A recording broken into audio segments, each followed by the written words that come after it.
Okay, so we're going to work on a little bit of a cross-training series specifically for runners, hikers, and cyclists.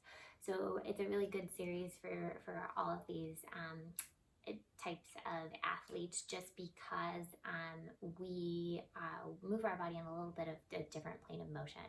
So we're going to be specifically working on gluteus max, minimus, and medius, and then as well as doing some of getting our external rotators, our deep external rotators, and our deep internal rotators to work a little bit as well.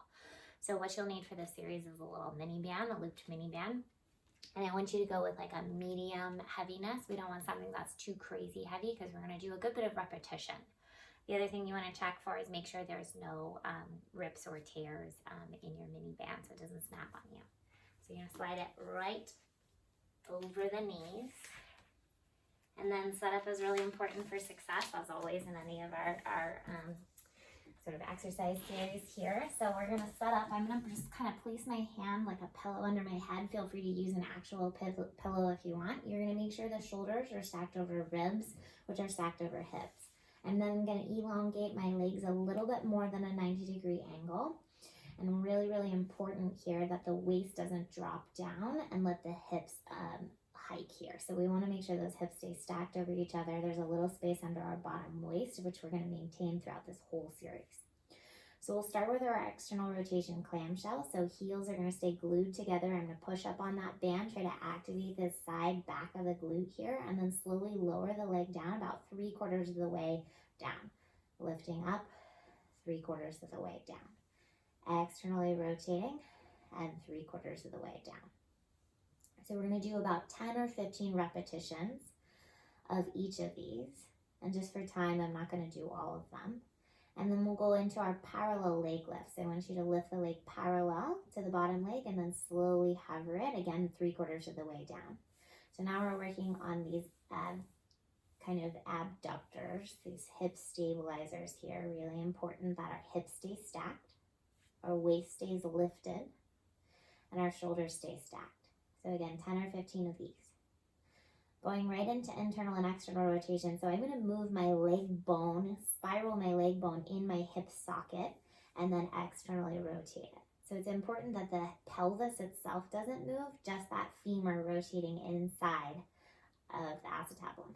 So go in and out, and in and out. So we have 10 or 15 of these. We stay in internal rotation on our last one. Flex the foot, and I want you to diagonally pulse up and back. You're getting a little bit of hamstring activation, a lot of the glute activation here though. So the knee points down, the femur is pointing downward, and then the lower part of the leg, the tibia and fibula, are just pulsing up and back diagonally. 3 and 2 and one more. So again, that's 10 or 15 of those. Then I'm going to bring the leg back into a parallel position and pull straight behind me and back. Getting a little bit more of the glute max to activate when I'm pulsing directly behind me. 10 or 15 of those. Bring the leg back center, and then we'll fully extend the leg, stretching out. The leg will go in line with the rest of the torso, so it stretches out. Squeeze the glute firmly. Bend the knee slowly back in. Keep it at hip height. Again, 10 or 15 of these, pushing out, squeezing the glute, hold it for a moment, slowly come back in. Not trying to do this series fast here.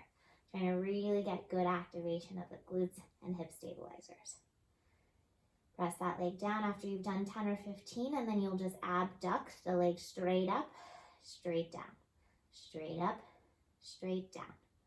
Do this 10 or 15 times, and then you externally rotate the leg. So again, the femur spirals in the hip socket, the pelvis stays stacked, and you lift.